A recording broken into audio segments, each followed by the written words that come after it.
मैं लड़की का भाई हूँ, मेरा नाम रंजीत है और मैं यहाँ पे अपनी सिस्टर को देखने आया था। शुरू से बताऊँ तो हमारी सिस्टर जो है आज के 20 दिन पहले यानी समथिंग 16-15 तारीख को यहाँ आई थी। डिलीवरी का केस था, नॉर्मल डिलीवरी का बहाना करके उसका हस्बैंड यहाँ लाया और डिलीवरी के दौरान उसका बच्चा पेट में एक्सपायर हुआ और एक्सपायर होने के बाद मेरी सिस्टर ने खुद कहा कि ऑपरेशन करके बच्चे को बाहर निकाल ली जाए ताकि वो सुरक्षित रहे, लेकिन डॉक्टर ने वो सुना नहीं, लापरवाही की और 20 से 22 घंटे बाद बच्चे को बाहर निकाला, वो भी नॉर्मल डिलीवरी से, जिससे सिस्टर को काफ़ी तकलीफ़ हुई और वो उसकी आंखों से दिखना बंद हो गया। फिर उसकी याददाश्त जाने लगी, बाद में डिस्चार्ज कर दिया डॉक्टर ने। डिस्चार्ज भी बहुत जल्दी कर दिया उन्होंने, उनको जबकि लेट करना चाहिए, टाइम रखना चाहिए था, वो नहीं माने, अपनी मनमानी किए डॉक्टर। और फिर डिस्चार्ज करने के बाद 2 दिन बाद उसके ससुराल में उसकी तबीयत ख़राब हुई। तबीयत बिगड़ने के बाद वो उसको वापस लाया गया। फिर डॉक्टर ने उसका MRI किया। MRI के दौरान पता लगा कि उसके ब्रेन में क्लॉट जमा है, यानी कोमा में चली गई है। तब भी डॉक्टर ने कहा कि चलो अभी उम्मीद है ठीक है, वो ठीक हो जाएगी। बाद में फिर कुछ दिनों बाद डॉक्टर ने क्लियर किया कि उसके ब्रेन डेड हो गया है और अब हमारे हाथ में नहीं है बाकी सब। तो अभी क्या हालात है, यानी कि अभी बॉडी कहाँ पर है? सर बॉडी तो सर पोस्टमार्टम के लिए ले गए हैं, तो आपने दीनदयाल पुलिस को हम इन्फॉर्म कर दिए हैं। तो पुलिस सर का क्या कहना है? पुलिस का कहना सर बयान पुलिस लेकर गई है, उन्होंने कहा कि इंसाफ हमें दिलाएगी, हम सर इंसाफ के लिए लड़ रहे हैं। आपके पास कोई एविडेंस है जो जी बिल्कुल, हमारे पास एविडेंस है सर। चलिए, तो क्या चाहते हैं अभी आप? हम इंसाफ चाहते हैं सर, हमें इंसाफ चाहिए। बेटी इसमें भर्ती थी और उसके पेट में बच्चा था जी, और उसका बच्चा मर गया और ये डॉक्टर लोग 24 घंटे बाद निकाले हैं और मेरी बिटिया चिल्लाती रही कि ऑपरेशन कर दीजिए, ऑपरेशन कर दीजिए, लेकिन ये सब ऑपरेशन नहीं किए। इसकी कोई साजिश होगी लड़के की साजिश? हाँ, लड़के की कोई साजिश होगी। ये डॉक्टर से मिलकर ऑपरेशन नहीं किया, 24 घंटे बाद निकाला। मैंने इतना कहा इतना, लेकिन वो एक भी नहीं मेरा सुना और ये 24 घंटे बाद निकाला है। अच्छा, लड़की का नाम क्या था? उपासना। और लड़के का? ओमपाल। तो लड़की कहाँ से रहने वाली थी, लड़का कहाँ का रहने वाला था? सर हम लोग जौनपुर जिला के रहने वाले हैं। और लड़का बुलंदशहर का रहने वाला है। लड़का यानी कि बुलंदशहर यूपी का रहने वाला है। हाँ। तो मतलब आप लोग यहाँ आर्मी हॉस्पिटल में हैं, तो लड़का किस पोस्ट पे है, क्या करता है? आर्मी में पुलिस है, RR वाले में, आर्मी वाले में पुलिस है। आर्मी वाले में? हाँ। और लड़की पढ़ी लिखी थी या? लड़की BSc करके GNM की है और ये घर पे बहुत मारता पीटता था। ये इसकी मोबाइल तोड़ दिया था, इसके पास मोबाइल नहीं थी। जब पहले मोबाइल थी तो ये पास में बैठ कर बात करवाता था कि तो मारता पीटता क्यों था लड़का? मतलब अब यही तो लड़की नहीं बताई। तो लड़की की आपने अरेंज मैरिज कराई थी? लव मैरिज था? नहीं, लव मैरिज था। लव मैरिज था, उसके बाद भी लड़का मारता था? हाँ। उसके तो अब आगे आप क्या चाहते हैं, क्या करना चाहते हैं? बस हमको यही चाहिए, हमको न्याय चाहिए, हमको न्याय चाहिए। हमारी लड़की मर गई, उसकी नौकरी जाना चाहिए और उसको आजीवन कारावास होना चाहिए लड़के को। हाँ। आपको लगता है कि जो लड़की के साथ हुआ है वो उसके पीछे उसके पति का हाथ है? सर मेरे पास मैसेज है। मेरे पास मैसेज है।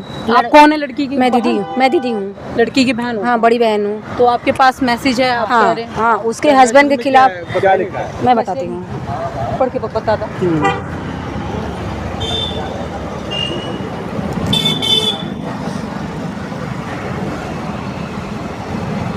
इसमें मैसेज में लिखा है, पूजा आज मुझे बहुत मारा है, प्लीज़ ये SMS मत करना, ये SMS डिलीट कर रही हूँ, क्या करूँ मैं, बहुत खून निकला, मुझे कुछ होगा तो इसके जिम्मेदार इसकी मम्मी और ये होगा। इसकी मम्मी मुझे ही बोल रही है। यानी कि ये मैसेज ये किसे कर गई है? ये अपनी फ्रेंड को की थी, 17 अप्रैल को। तो वो फ्रेंड कहाँ है जिसे मैसेज? वो इसमें पटना में है। इस समय पटना है? हाँ। यानी कि इसके आधार पर आपने पुलिस में शिकायत की? 112 नंबर पर कॉल किया? हाँ सर। तो पुलिस का क्या कहना है? पुलिस को वही डेड बॉडी ली है पुलिस से हम अपने उसके वो मांगे हैं, हमें इंसाफ मिलना चाहिए। मेरी बहन नहीं, मुझे इंसाफ मिलना चाहिए। अभी आपसे पुलिस ने पूछा होगा कि ये किसी पे शक है या क्या? हाँ। तो आपने SMS दिखलाया है? मैं SMS दिखा दी। तो पुलिस का क्या कहना है? पुलिस बोली आपको इंसाफ मिल जाएगा। इसी आधार पे रिपोर्ट बन रहा है। हाँ, तो अभी बॉडी कहाँ पर है? अभी बॉडी पोस्टमार्टम के लिए पुलिस वाले ले गए। अभी बॉडी पोस्टमार्टम के लिए पुलिस वाले ले गए? वो लोग नहीं दे रहे थे। बहुत जबरदस्ती करने के बाद कौन लोग नहीं दे रहे थे? आर्मी वाले, आर्मी वाले मना कर रहे थे बॉडी देने? हाँ बॉडी देने। मेरी बुआ को 20-25 लोग मतलब ग्राउंड बना के घेर लिए कि बॉडी यहीं पे उसका वो पोस्टमार्टम करवाइए, लेकिन मेरी बुआ बोली हम यहाँ से खुश नहीं हैं, हम अपने हिसाब से पोस्टमार्टम करवाएंगे। चलिए तो तब जाकर यानी कि हाँ। इन्होंने कहीं और शिफ्ट किया है। कौन से अस्पताल में शिफ्ट किया है बॉडी को? ये अभी नहीं पता। दीनदयाल उसका पोस्टमार्टम होने जा रहा है। दीनदयाल हाँ हाँ, दीनदयाल हॉस्पिटल। हाँ चलिए, तो पुलिस का कहना है कि इसके ऊपर कार्रवाई की जाएगी। हाँ, पुलिस का कहना है इसके ओके, ऊपर। और जो लड़के का पक्ष है वो क्या कह रहा है इसमें? अब वो क्या कर रहा है वो तो हमको नहीं, वो बोल भी नहीं रहे हैं। कुछ बोल ही नहीं वो रहे लोग हैं। कोई बात नहीं कर रहे हैं हम लोग से। अच्छा, लड़की की शादी को कितना टाइम हो गया? अभी 14 महीने हुआ है बेटा, सिर्फ 14 महीने? सिर्फ अभी 14 महीने जब हुए हैं। प्रेम विवाह किया था तो ऐसी क्या परिस्थितियां हुई कि ऐसा सब कुछ हो गया? अब वही उसको एकांत में बात ही नहीं करने देता था, वो अपने साथ लेकर रहता था। अच्छा, आपने कहा लड़की ने जीएनएम कर रखा है, कहीं हाँ। कहीं नौकरी कर रही थी या हाँ। कहीं कुछ प्रैक्टिस कर रही थी? कुछ दिल्ली में ही कर रहे थे हाँ, नौकरी। ये दिल्ली में कर रही थी। दिल्ली में कहाँ पर नौकरी यही कर रही थी? सनराइज हॉस्पिटल है। सनराइज? हाँ, उसमें ड्यूटी की है 1.5 साल। कहाँ पर है ये सब? ये दिल्ली में ही है। दिल्ली में ही हाँ, सर। सनराइज हॉस्पिटल है, वहाँ प्राइवेट जॉब? हाँ, प्राइवेट जॉब की थी। चलिए, ये पिछले 14 महीने में आपकी लोगों की अपने मायके से उनकी कितनी बार बात हुई आप लोगों से? वो तो बात हमेशा करती थी, बात 2 दिन पे 3 दिन में करती थी, और बात ऐसा करती थी जैसे लगता है उसको कुछ हुआ ही नहीं है। मतलब इतना डर में थी, इतना डर में थी। एक बार वो जब नहीं था, कहीं चला गया, तब वो मुझसे फ़ोन की तो कही कि मम्मी मुझे आज बहुत कुछ कहता है, मारा है। हम कहे बेटा देख, पुलिस का सहारा ले, अगर कहो तो मैं भी यहाँ से भेजूँ पुलिस। तो वो कह रही थी जब इसे उसी के पास रहना है तो ये मुझे और सताएगा, यही सब बोल रही थी। और वो मतलब इतना डर रही थी उसे। यानी पहले आपसे कई बार शिकायत हाँ, की थी कि हाँ। आपका पति मारता हाँ पीटता है, हाँ हाँ। तो उसने कभी पुलिस में शिकायत नहीं की? नहीं, जब वो कहती हम कुछ करेंगे तो वो सब मतलब उसको बाहर निकल ही नहीं देते हैं, टार्चर करती अभी थी। इस टाइम इस वक्त उसके हाथ पे कट के निशान है, चाहिए तो आप लोग ऐसे- जाके वहाँ ऐसे देख कट के सकते निशान हैं, हैं। पूरा यहाँ से यहाँ कटा है। और वो ये भी बोली है कि ये मेरी बिटिया बोली कि ये उपासना क्या हुआ है, तो वो पहले तो कही कि रोटी बनाने में जल गई, इसके बाद ये कही कि ऐसा रोटी बनाने में हम लोग नहीं जलते हैं, ये क्या है?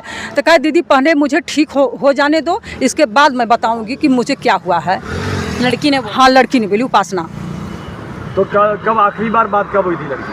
आखिरी बात उससे 25 तारीख को बात हुई। वही 25 तारीख को 2 बजे, 25 इसी 25 को, पिछले महीने की 25 हाँ जून? हाँ, इसी 25 को बात हुई। सॉरी, जुलाई को। हाँ, और वो 25 को 2 बजे मतलब कोमा में चली गई। 25 जुलाई को ही आपकी बात हुई और 25 जुलाई को ही आपको पता लगा कि वो कोमा में चली गई। हाँ हाँ तो 25 जुलाई को ही आपको पता लगा था? हाँ उससे यानी 25 जुलाई आपकी आखिरी बार बात हुई थी? हाँ, आखिरी बार हॉस्पिटल बात हुई। अस्पताल में बात हाँ, हुई? अस्पताल। 16 तारीख से यहाँ डिलीवरी के लिए आई। डिलीवरी के लिए आई थी? हाँ। कौन सा महीना था? 9 महीना 9वां महीना था? डिलीवरी के लिए आई सर, डिलीवरी के लिए आई। डिलीवरी के लिए यहाँ पर एडमिट हुई? यहीं पे थी, उसका हस्बैंड इसको यहाँ पे लेके अपने गेस्ट रूम में रहता था। डिलीवरी के लिए जब उसका डेट फिक्स हुआ, डिलीवरी के लिए आई, और उसके आधा घंटे बाद डॉक्टर ने बोल दिया डायरेक्ट, उसी से जाके बोले लोग तुम्हारा बच्चा डेथ कर गया पेट में, और बच्चे को डिलीवरी करवाए 22-24 घंटे बाद, दूसरे दिन। कल आप लोग क्या चाहते हैं? वही बस सर, इंसाफ हमको चाहिए।